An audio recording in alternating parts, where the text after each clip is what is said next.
The most powerful man on earth spent his final night knocking on locked doors. One by one, Nero visited the chambers of his closest friends, men he had showered with gold, protected from enemies, elevated to unimaginable wealth. Every door was locked, every room was empty. They had all fled in the night, taking his bedding with them, and his poison. Here's the thing about absolute power that history keeps proving over and over again. It only exists as long as people believe in it.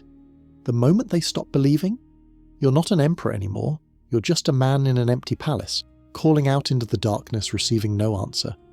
Nero would discover this truth in the most brutal way imaginable.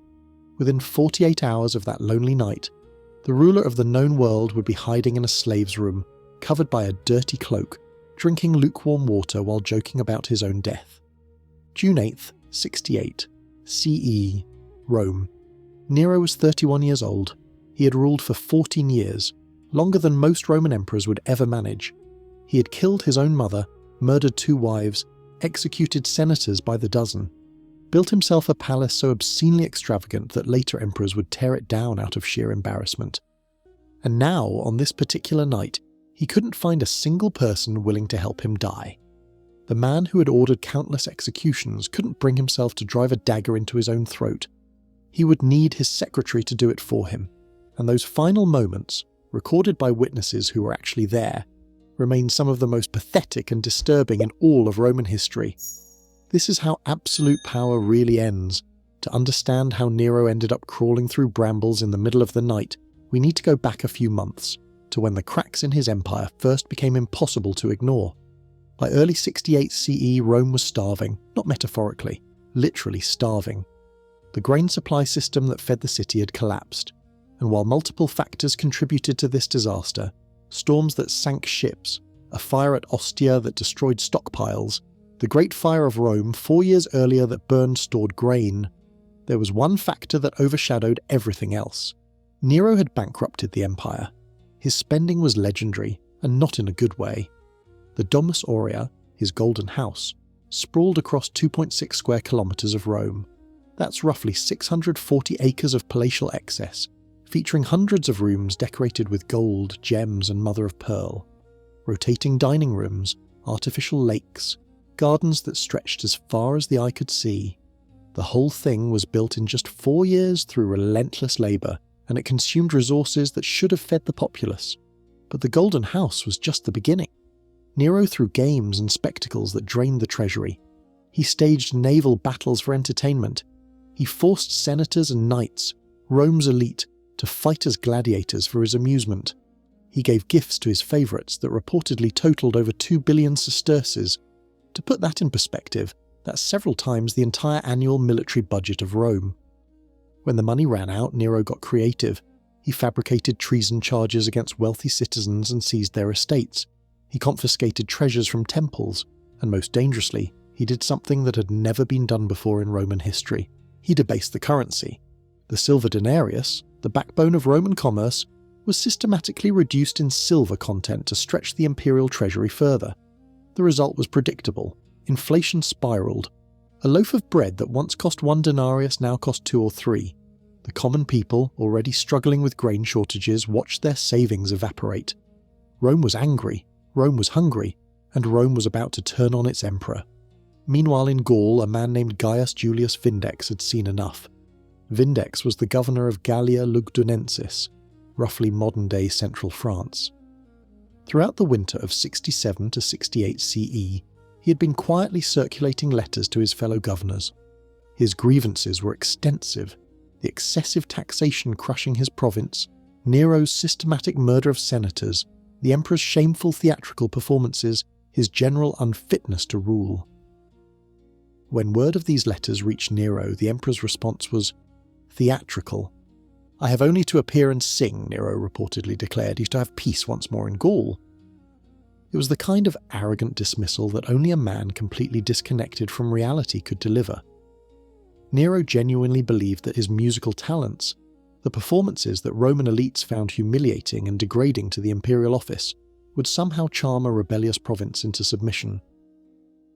In March 68 CE, Vindex made his move. He openly revolted, commanding roughly 100,000 supporters.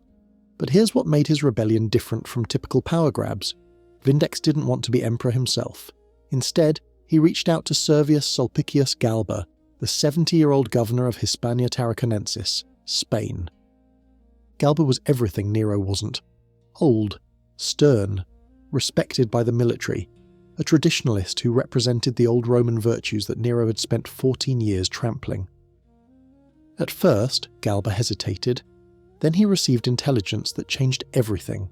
Nero had ordered his assassination. In April 68 CE, Galba committed to the rebellion. Now, here's where things get complicated, and where Nero might have actually survived if events had unfolded differently. The Rhine legions stationed along Rome's northern frontier were the most powerful military force in the empire, and initially they remained loyal to Nero, or at least they weren't willing to let some upstart from Gaul dictate who sat on the throne. Lucius Virginius Rufus, commander of 3 Rhine legions, marched against Vindex. Near the town of Besançon, their forces met. What happened next is still debated by historians. It may have been a genuine battle or a tragic misunderstanding between forces that weren't supposed to fight at all. Either way, the result was decisive. Vindex's forces were routed. Vindex himself, defeated and humiliated, committed suicide. Nero should have been celebrating. His enemy was dead. The rebellion was crushed. The Rhine legions had proven their loyalty. Except they hadn't proven their loyalty at all. Within days of the battle, those same Rhine legions discovered that their commanders had been playing political games behind their backs. Furious at being manipulated, they did something unprecedented. They proclaimed their own candidate for emperor. Aulus Vitellius, commander of the Lower Rhine armies, was their choice. The historian Tacitus would later identify this moment as the revelation of what he called the secret of empire, that emperors could be made not just in Rome, but anywhere that legions were stationed. The provinces, the frontiers, the distant armies, they all held power that Rome itself could only pretend to control. The empire was fracturing, and Nero still didn't seem to understand the danger. By June 68 CE, Nero's psychological state was deteriorating rapidly. The confident emperor who had toured Greece just months earlier, competing in artistic contests, accepting laurel crowns, reveling in applause, now faced a world that was collapsing around him. Ancient sources describe paranoia, erratic behaviour, dramatic weight fluctuations. Some modern scholars have even hypothesized medical conditions like Cushing's syndrome to explain his physical changes, though this remains speculation. What we know for certain is that Nero was running out of allies fast. His former tutor, Seneca, forced to commit suicide 3 years earlier after the Piso conspiracy. The conspirators themselves executed. Dozens of senators, dead or living in terror. His mother Agrippina, murdered on his orders, his first wife Octavia, executed, his second wife Poppaea, dead, allegedly kicked while pregnant, though ancient sources disagree on the details. Nero had spent 14 years eliminating anyone who might challenge him. Now he discovered the fatal flaw in that strategy. When you need help, there's no one left to give it. The provinces were in revolt. The legions were proclaiming their own emperors. The Senate was growing bold in its hostility. And then came the blow that would finally destroy him. The Praetorian Guard. The Praetorians were Rome's elite palace guard, the emperor's personal security force. They had protected Nero for 14 years. They were supposed to be his most loyal defenders. Their prefect was a man named Nymphidius Sabinus, and Nymphidius had done the math. On the night of June 8th, 68 CE, Sabinus made his move. He circulated a rumour among the guardsmen. Nero had fled to Egypt. The emperor had abandoned Rome, abandoned them, abandoned everything. It was a lie. Nero was still in the palace, but the guardsmen didn't know that. Then came the offer. Nymphidius promised each Praetorian 30,000 sesterces if they would switch their allegiance to Galba. 30,000 sesterces. That was roughly 10 years' wages for a soldier. A fortune. Life-changing money. The guardsmen took the deal. In a single night, Nero lost the only military force standing between him and his enemies. The Senate, emboldened by the guards' defection, convened an emergency session. By the morning of June 9th, they had voted unanimously. Nero was declared a public enemy of Rome. Galba was proclaimed the new emperor. The sentence for a public enemy was specific and horrifying. Nero would be stripped naked, his neck fastened in a wooden fork, and he would be beaten to death with rods in public view. Panic in the palace. When the dispatches arrived informing Nero of the Senate's decree, something in him shattered. Suetonius, drawing on accounts from people who were actually there, describes what happened next in vivid detail. Nero tore up the dispatches in a rage. He overturned his dining table. He ran through the palace seizing daggers, testing their points against his skin, then putting them down again. At one point, he considered throwing himself into the Tiber. He retrieved poison from Locusta, the notorious poisoner, who had helped him murder his rivals over the years, and stored it in a golden box, an insurance policy, a way out. His mind raced through escape options. He could petition the Parthian king, Rome's great enemy in the east, for asylum. He could appeal to Galba directly, beg for mercy, offer to serve as a private citizen. He could flee to Egypt, where he still had supporters. He even drafted a speech to deliver before the Senate. He would appear in black robes, humble himself, plead for his life. But then he imagined the crowd, the mob that had once cheered his performances, tearing him apart before he could finish speaking. He abandoned the plan. Around midnight, Nero summoned his closest friends and advisors. He needed them now more than ever. He needed their counsel, their support, their protection. No one answered. He went personally to their chambers. Door after door was locked. Room after room was empty. His friends, the men he had enriched, protected, elevated, had fled into the night without a word. They had taken his bedding with them. They had taken his golden box of poison. They had left him with nothing. In the empty corridors of his own palace, the most powerful man in the world called out into the darkness, "Have I then neither friend nor foe to kill me?" One man remained. His name was Phaon, a freedman, a former slave who had earned his freedom. Phaon owned a modest suburban villa about 4 miles outside Rome, near the 4th milestone on the Via Nomentana. It was a humble property, nothing like the splendour Nero was accustomed to, but it was somewhere to go.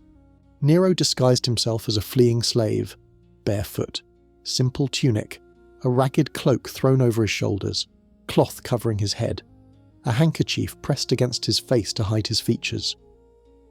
The Emperor of Rome, master of the known world, reducing himself to this.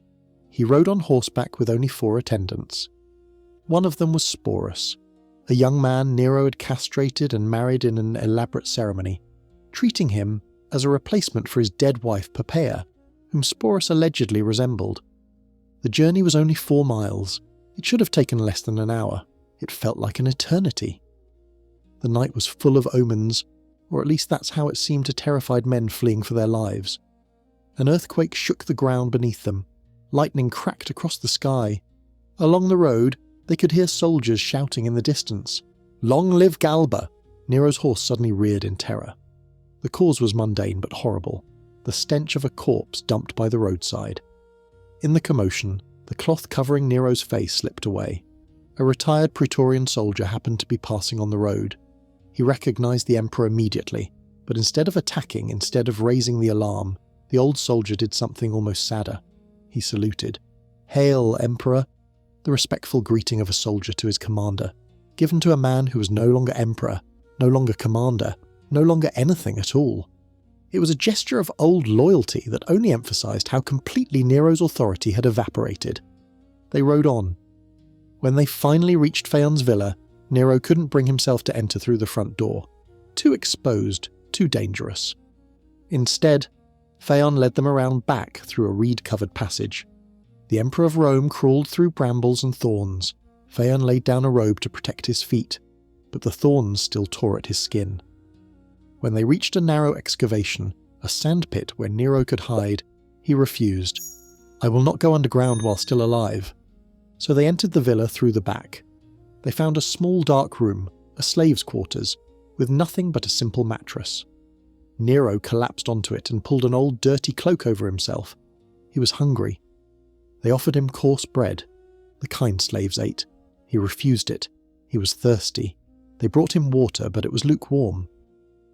Nero looked at the cup and made a grim joke. "This is Nero's distilled water." It was a reference to his famous habit of drinking only the finest water, chilled with snow, a luxury so expensive that ordinary Romans could never afford it. Now he was drinking tepid water from a slave's cup, in a slave's room, covered by a slave's cloak. The man who had built the Golden House, the man who had entertained millions, the man who had murdered at will and spent without limit. This was where it ended. As dawn broke on June 9th, Nero's companions urged him to flee further. The provinces in the east still loved him. His reputation as a performer, his generosity during his Greek tour, these had earned him genuine affection among people who had never experienced his tyranny firsthand. If he could reach Egypt, or Syria, or Parthia itself, he might survive. But Nero had given up. He ordered Phaon to dig a grave. The dimension should match his body exactly, he insisted. He asked them to gather marble fragments for a burial marker. He requested water and wood for washing his corpse and cremating what remained. While they worked, Nero wept. He kept repeating a phrase that would become one of history's most famous last words, or perhaps its most pathetic. Qualis artifex perio. What an artist the world is losing. Not what a ruler. Not what a military leader. Not what a statesman. An artist. Even at the end, facing death, Nero's primary identity, his deepest sense of self, was as a performer. The emperor business had just been a side gig. He begged Sporus to wail and lament, hoping that watching someone else's grief might inspire him to find the courage for what came next.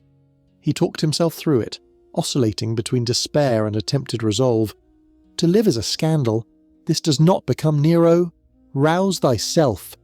But he couldn't rouse himself. He picked up daggers and tested their points. He put them down again. He picked them up. He put them down. The fatal hour has not yet come, he muttered. Around midday, a courier arrived at Phaon's villa. He carried the Senate's final decree, detailing exactly how Nero would be executed. The punishment was called mor majorum, in the manner of the ancestors.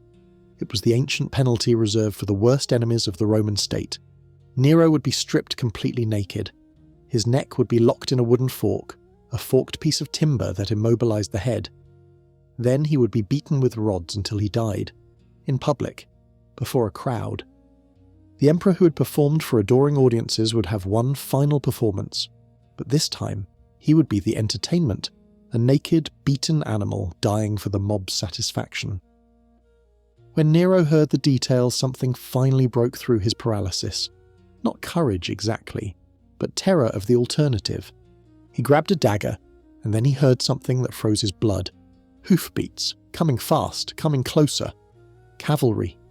The Senate's agents were coming to take him alive. Nero rose from his couch. In that moment, his theatrical education served him one last time. He quoted Homer, the Iliad, Book 10, line 535. Hark, now strikes on my ear the trampling of swift-footed hunters. Even at the end, he reached for poetry. The hoofbeats were getting closer. There was no more time for hesitation, no more time for speeches, no more time for anything. Nero seized the dagger and pressed it against his throat. He couldn't do it. His hands shook. His courage failed. 14 years of ordering other people's deaths, and he couldn't manage his own. Standing beside him was Epaphroditus, his secretary, one of the few who had stayed loyal to the end. Nero handed him the dagger. He begged Epaphroditus to strike. Epaphroditus hesitated. Killing an emperor, even a fallen one, was no small thing, but there was no time left. With Nero's hand on his own, Epaphroditus helped drive the blade into the emperor's throat. Blood poured from the wound immediately. At that exact moment, the door burst open. A centurion named Stephanus rushed in. He was the first of the Senate's agents to reach the villa. Seeing Nero bleeding out on the floor, Stephanus made a quick decision. He could claim credit for trying to save the emperor's life, positioning himself favourably with whoever ended up in power. He drew his cloak and pressed it against Nero's throat wound, pretending to stanch the bleeding. Nero's eyes were already glazing, his vision was dimming, but he had enough consciousness left for one final line. He looked at the centurion pressing the cloak to his wound, the man pretending to save him, and gasped. Too late. This is fidelity. Whether he meant it sarcastically, mocking the centurion's false loyalty, or sincerely, noting that real fidelity had finally arrived too late to matter, is impossible to know. With those words, Nero died. The witnesses who saw his corpse would never forget it. Suetonius records that Nero's eyes were bulging from their sockets, staring outward with an expression of absolute terror and pain. The image haunted everyone who saw it. He was 31 or 32 years old. He had ruled for 14 years. He was the last emperor of the julio-claudian dynasty, the family line that had begun with Augustus, the founder of the Roman Empire itself. And yet, despite being declared a public enemy, despite the Senate's decree that his body should be mutilated and cast into the Tiber, Nero received something approaching an honourable burial. Two elderly nurses who had cared for him since childhood, Egloge and Alexandria, joined with his longtime mistress Acte to prepare his body. They spent 200,000 sesterces on the funeral. They dressed him in white robes embroidered with gold, the same robes he had worn during official ceremonies as emperor.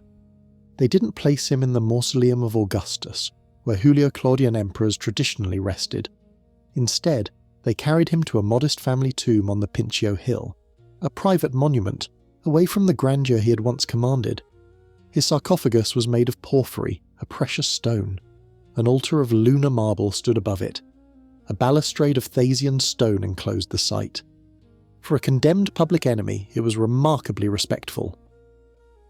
The chaos of the succession, the uncertainty about who would actually hold power, created a window for those who still loved him to honour his memory. Nero's death didn't bring peace to Rome, it brought the opposite. What followed was the first civil war of the imperial period, a catastrophe so significant that historians call it the Year of the Four Emperors. Galba, the 70-year-old who had been proclaimed the emperor, proved disastrously ineffective. He was stern, humorless, and made a fatal mistake. He refused to pay the Praetorian Guard the 30,000 sesterces they had been promised for betraying Nero. The same men who had sold out one emperor quickly sold out another.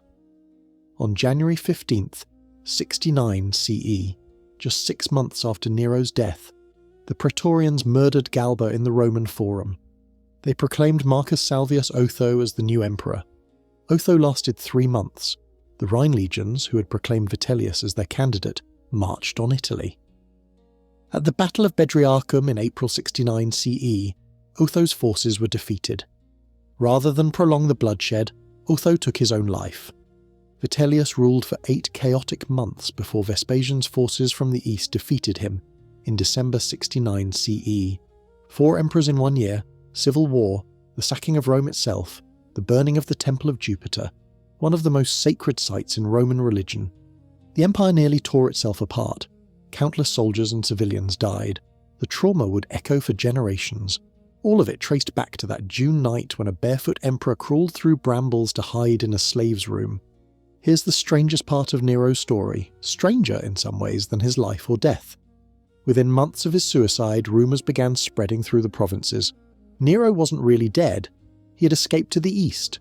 He would return someday to reclaim his throne. These weren't just idle gossip.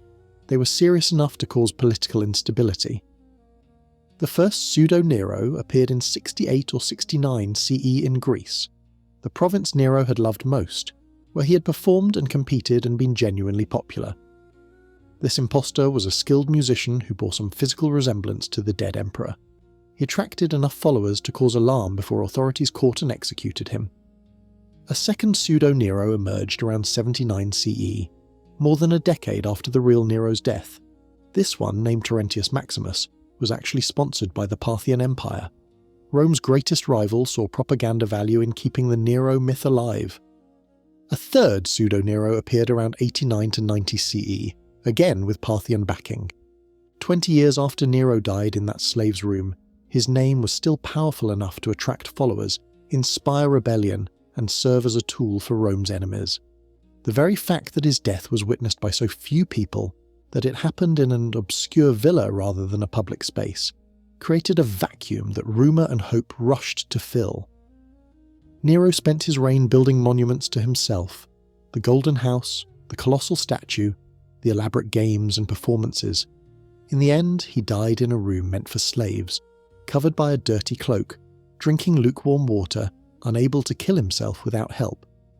His final words were either a profound statement about fidelity arriving too late, or a bitter joke at his own expense.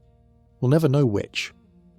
What we do know is this: The most powerful man in the world discovered in his final hours that absolute power is an illusion. The moment people stop believing in it, it vanishes, and you're left alone in an empty palace, knocking on locked doors, calling out for friends who have already fled. The year of the 4 emperors nearly destroyed Rome, but the man who finally brought stability, Vespasian, would face his own terrible final days, and his death would be witnessed by something Nero never had to face, a son waiting to take his place.